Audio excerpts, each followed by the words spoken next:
Rifle যখন আমি ready করতেছি তাকে আমি শেষ করে দেওয়ার জন্য, এবার ওই যন্ত্র আমার দিক ধাওয়া করার জন্য প্রস্তুতি নিতেছে। আমি তখন ভয় পেয়ে গেলাম, অবশ্যই এই যন্ত্রটা কবর থেকে লাফ দিয়ে উঠে আমাকে ধ্বংস করবে। তখন আমি ভয়ে এখান থেকে পালিয়ে যাওয়ার চেষ্টা করলাম। আমি দৌড় দিলাম, দৌড় দিতে দিতে আমি পিছনের দিকটাকে দেখি ওই যন্ত্র আমার দিক ধাওয়া করতেছে। আমি তখন আরো জোরে দৌড়াইলাম, দৌড়াইতে দৌড়াইতে দেখি একটা খাল, এই খালের মধ্যে একটু পানি আছে, অল্প পানি। আমি এই খালের মধ্যে নামার চেষ্টা করলাম। অলরেডি আমি খালের মধ্যে নেমে গেলাম, আঁঠু পর্যন্ত পানি অথবা আঁঠুর একটু উপরে হবে। আমি যখন নেমে গেলাম, আমি ওই যন্ত্রের দিক তাকায় দেখি অবশ্যই এই যন্ত্রটা আমাকে আর কিছু করতে পারবে না, পানির ভিতরে আসতে পারবে না। আমি এটা মনে করে পানির মাঝখানে আমি আঁঠুর উপরে কাপড় দাঁড়িয়ে রইলাম। আমি দেখো ওই কঙ্কালটা আস্তে করে জিব্বা বের করে পানির উপরে একটু সবল মারলো।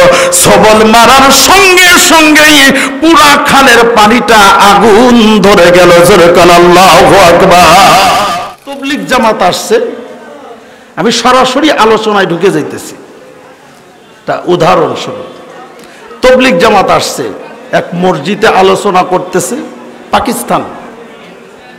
তো আলোচনা করতে করতে আমির সাহেব কবরের আলোচনা, মৃত্যুর আলোচনা, কবরের ভয়ঙ্কর আযাবের আলোচনা করতেছে। করতে করতে এক লোক যুবক দাঁড়ায় গেছে, অসুস্থ দাঁড়ায় গেছে, বলতেছে, হুজুর আপনি তো কবরের আযাব সম্পর্কে কিতাব দেখে বলতেছেন, আমি তো কবরের আযাব আমি নিজের চোখ দিয়ে দেখে আসছি। সুবহানাল্লাহ কোন তো একবার, জোরে কোন সুবহানাল্লাহ। কবরের আযাব আপনি দেখছেন কোনদিন? আমি দেখছি কোনদিন? দেখি নাই, কিন্তু উনি বলতেছে আমি দেখছি।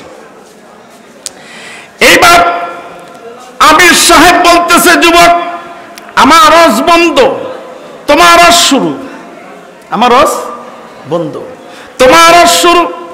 আমার জায়গায় তুমি আসো, তোমার জায়গায় আমি যাব। কবরের আযাব সম্পর্কে কি দেখে আসছো তুমি একটু আলোচনা করো। এতে করে যদি আল্লাহ তাআলা এই মামুদদেরকে আমি সহ হেদায়েত দান করে। যুবক দাঁড়ায় কাঁপতে কাঁপতে বলতেছে, পাকিস্তানের সঙ্গে ইন্ডিয়ার যুদ্ধ হয়, আমরা অনেক সৈনিক ভাইরা মরুভূমির মধ্যে অস্ত্র নিয়ে আমরা রাত্রিতে সবাই অস্ত্র পাহারা দিতেছি। গভীর রাত হয়ে গেছে, সবাই ঘুমিয়ে গেছে, আমি অস্ত্র পাহারা দিতেছি একা একা। কিছুক্ষণ পরে আমি একটা আওয়াজ আমার কানে আসলো এক জঙ্গল থেকে, কসমস কসমস একটা বিকট আওয়াজ। এ আওয়াজ শুনে আমি অনেক ভয় পেয়ে গেলাম। আমি একটু আওয়াজের দিক আগাইতে শুরু করলাম। আগাইতে দেখি এক কবরস্থান।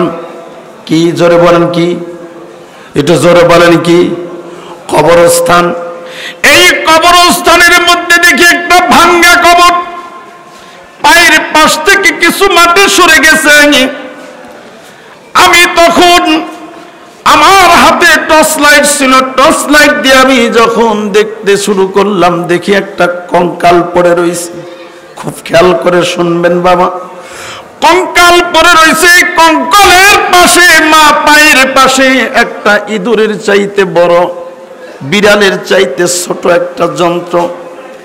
এইটা জিহ্বা বের করে ওই কঙ্কালের উপর যখন একটু ঠোকর দেয়, সাপের জিহ্বার মতো বের করে যখন ঠোকর দেয়, দেওয়ার সঙ্গে সঙ্গে পুরা কবরস্থানের গাছপালা, বৃক্ষ, তরুলতা থরথর করে কেঁপে ওঠে। যেরকম আল্লাহু আকবার। আমার ভাইরা, আমার বাপজিরা, যুবক বলতেছিল, আমি তখন আরো বেশি কঙ্কাল, পুরা কঙ্কালটা দেখার জন্য আমার রাইফেল দিয়ে, অস্ত্র দিয়ে মাটি খনন করলাম, মাটি ভাঙতে শুরু করলাম। কিছু মাটি ভাঙার পরে আমি তাকায় দেখি ওই যন্ত্রটা আমার দিকে হা করে তাকিয়ে আছে, বড় বড় চোখ করে তাকিয়ে আছে, জিহ্বা বারবার বের করে দিতেছে।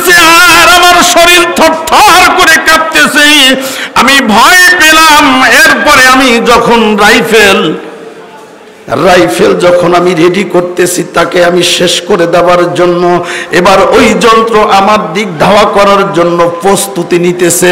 আমি তখন ভয় পেয়ে গেলাম, অবশ্যই এই যন্ত্রটা কবর থেকে লাফ দিয়ে উঠে আমাকে ধ্বংস করবে। তখন আমি ভয়ে এখান থেকে পালিয়ে যাওয়ার চেষ্টা করলাম। আমি দৌড় দিলাম, দৌড় দিতে দিতে আমি পিছনের দিকটাকে দেখি ওই যন্ত্র আমার দিক ধাওয়া করতেছে। আমি তখন আরো জোরে দৌড়াইলাম, দৌড়াইতে দেখি একটা খাল। এই খালের মধ্যে একটু পানি আছে, অল্প পানি। আমি এই খালের মধ্যে নামার চেষ্টা করলাম। অলরেডি আমি খালের মধ্যে নেমে গেলাম, আঁঠু পর্যন্ত পানি অথবা আঁঠুর একটু উপরে হবে। আমি যখন নেমে গেলাম, আমি ওই যন্ত্রের দিক তাকায় দেখি অবশ্যই এই যন্ত্রটা আমাকে আর কিছু করতে পারবে না, পানির ভিতরে আসতে পারবে না। আমি এটা মনে করে পানির মাঝখানে আমি আঁঠুর উপরে কাপড় দাঁড়িয়ে রইলাম।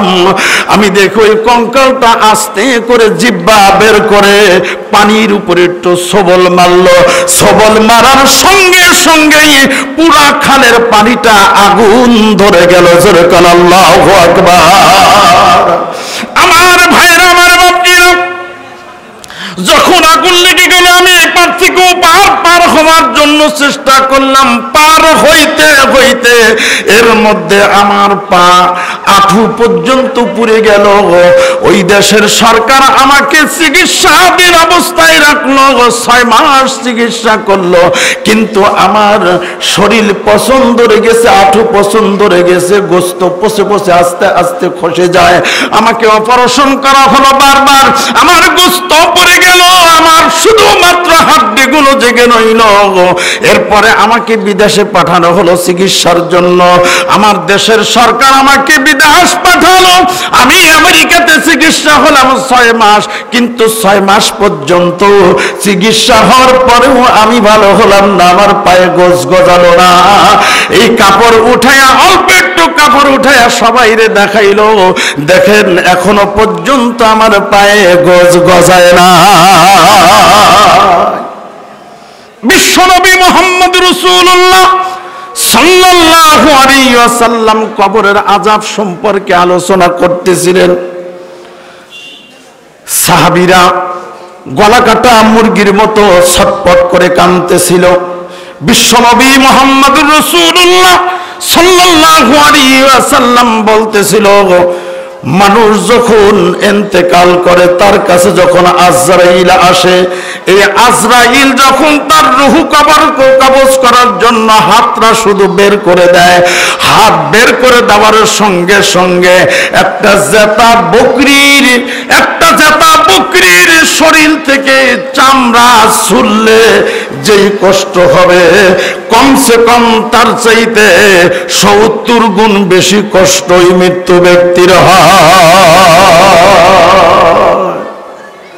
আমার ভাইয়েরা, আমার বাপজিরা, আমরা জানি অবশ্যই আমাদের মৃত্যুবরণ করতে হবে। যদি মৃত্যুবরণ করতে হয় কথা যদি আমি স্বীকার করি, শুধু প্রত্যেকটা জানাজার ময়দানে আমরা স্বীকার করি আমাদের মৃত্যু গ্রহণ করতে হবে। ওয়াজিনা ওয়াজ করতেছে, আমরা ওয়াজ করতেছি, মৃত্যুর কথা বলি, সবাই হা হা যুক্ত আমরা করি। আমাদেরকে অবশ্যই মৃত্যুবরণ করতে হবে, কিন্তু আজও পর্যন্ত আমি মানুষের মতো মানুষ হতে পারলাম না। জোরে বলেন ঠিক না ভাই? ঠিক। আজও পর্যন্ত আমার জিহ্বাকে আমি হেফাজত করতে পারলাম না। আল্লাহর রাসূল সাল্লাল্লাহু আলাইহি ওয়াসাল্লাম বারবার বলেছেন, উম্মতেরা মুসলমান হয়ে কবরে আসো, মুসলমান হয়ে কবরে আসো। যতক্ষণ পর্যন্ত মুসলমানিত্ব অর্জন না করতে পারবা, ততক্ষণ পর্যন্ত আমি নবীর উম্মত হতে পারবা না। ভাইরা আমার, বাপজিরা আমার, শুধু চেহারায় ইমানদারিত্ব নাই। জোরে বলেন ঠিক না বে ঠিক? শুধু চেহারার মধ্যে ইমানদারিত্ব নাই, শুধু লেবাসের মধ্যে ইমানদারিত্ব নাই, শুধু আপনার জুব্বা পাগড়ির মধ্যে আপনার ইমানদারিত্ব না। ইমানদার নিজেকে নিজে এমন ভাবে অর্জন করতে হবে মুহাম্মদুর রাসূলুল্লাহ সাল্লাল্লাহু আলাইহি ওয়াসাল্লামের এক নম্বর বৈশিষ্ট্য ছিল নবীজি কখনো মিথ্যা বলতেন না। আমরা মিথ্যা কথা বলি কিনা বলি না?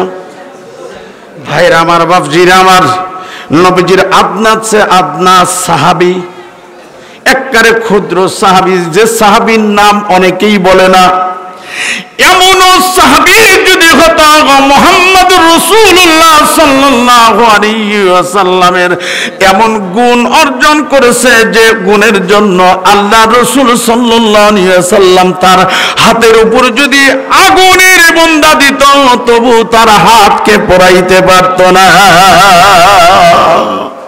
খাজা ওসমান হারুনি নামে নাম শুনছেন আপনারা? খাজা ওসমান হারুনি রহমাতুল্লাহ আলাইহি আল্লাহর পেয়ার একজন বান্দা ছিল। ভাইয়ের আমার, বাপজিরা আমার, রাস্তা দিয়ে হাঁটতেছে, হাঁটতে হাঁটতে দেখে এক জায়গায় কিছু আগুন পূজারীরা আগুন পূজা করতেছে, আগুন পূজা করতেছে। খাজা ওসমান হারুনি বলল, তোমরা তো এটা ভুল করতেছ, আগুন তো আল্লাহর মাকলুক। আগুন কি? জোরে বলেন, আগুন কি? আল্লাহর মাকলুক। আমরা কি? আল্লাহর মাকলুক। সেজদা করব কাকে? জোরে বলেন, কাকে? হযরতে খাজা ওসমান হারুনি কাকে সেজদা করছে? তালকিন দিতেছে কাদেরকে? আগুন পূজারীদেরকে। আগুন পূজারীরা বলে, তুমি যদি আগুন হাতে নিতে পারো, আগুনের উপর যদি তুমি দাঁড়াইতে পারো, তাহলে আমরা অবশ্যই কালেমা পড়ে মুসলমান হয়ে যাব। বলছে ঠিক আছে, এক বদনি পানি দাও, এক বদনি পানি দাও। তোকে পানি দিয়ে আগুন নিবাইবেন? কয় না, পানি দাও। পানি দিয়ে ওযু করছে, দুইটা সেজদা, 2 রাকাত নামাজে দাঁড়ায় গেছে, মালিকের কাছে আলাপ আলোচনা করতেছে। ওগো মালিক, আমি আখিরি জামানার নবীর উম্মত, আর ইব্রাহিম আলাইহিস সালামকে আগুনের কুণ্ডে ফেলে দেওয়া হয়েছিল, আগুন তার জন্য শীতল করে দিয়েছিলেন, ফুল বাগান করে দিয়েছিলেন। ওগো মালিক, আমি আখিরি জামানার পয়গম্বরের উম্মত, আমার ইবাদতের কোনো চালান পাতি নাই, আমি একটা দোহাই দিলাম, মুহাম্মদুর রাসূলুল্লাহ সাল্লাল্লাহু আলাইহি ওয়াসাল্লামের উম্মত বলে আমি দাবি করলাম, আগুনের মধ্যে আমি দাঁড়িয়ে যাব। আল্লাহ মেহেরবানি করি, আল্লাহ আমার জীবনে যত আমি নেক করেছি, একটা নেক যদি তোমার দরবারে গ্রহণযোগ্য হয়ে থাকে, এই ইবাদতের কারণে, এই নেকের কারণে আমাকে আগুনকে তুমি ফুলবাগান করে দাও। মোনাজাত শেষ করে, দরখাস্ত শেষ করে আগুনের উপর পাড়া দিছে, আগুন নিভে গেছে। জোরে কোন আল্লাহু আকবার। আগুন নিভে গেছে। সবাই কালেমা পড়ে মুসলমান হবে, সবাই প্রস্তুতি নিছে, সবাইকে নিয়ে মসজিদে চলে গেছে, এশারের নামাজ আদায় করছে। কিসের নামাজ? জোরে বলেন, কিসের নামাজ? এশারের নামাজ আদায় করতে, এশারের নামাজের সালাম ফিরাইয়া ইমাম খাজা ওসমান হারুনি নিজে মুসল্লিদেরকে বলতেছে, উপস্থিত মুসল্লিরা, কালকে ফজরের নামাজ আমার পিছনে যে আদায় করবে, সবাই আমার সঙ্গে জান্নাতে যাবে। জোরে কোন সুবহানাল্লাহ। কি বলছেন? আমার সঙ্গে যদি ফজরের নামাজ আদায় করো, কি তোমরা আমার সঙ্গে জান্নাতে যাবে, কিন্তু শর্ত একটা, আমার এই খবর অন্য কাউকে বলা যাবে না। তুমি শুনছো, তুমি ফজর পড়বা, কিন্তু এর বেশি না। যদি কেউ কারুরে খবর দাও, তাহলে সে জান্নাতে যাবে, জাহান্নামে যাবে। সবাই চলে গেছে, যার যার মতো চুপ করে ঘরে শুয়ে পড়ছে। দাদা নাতিরে কিচ্ছু বলে না, ভাই ভাইয়েরে কিছু বলে না, সন্তান বাবারে কিছু বলে না, চুপ করে শুয়ে আছে। বিবি বলে, জীবনে তো এরকম দেখি নাই, চুপ করে আছো কেন, কথা বলো কে?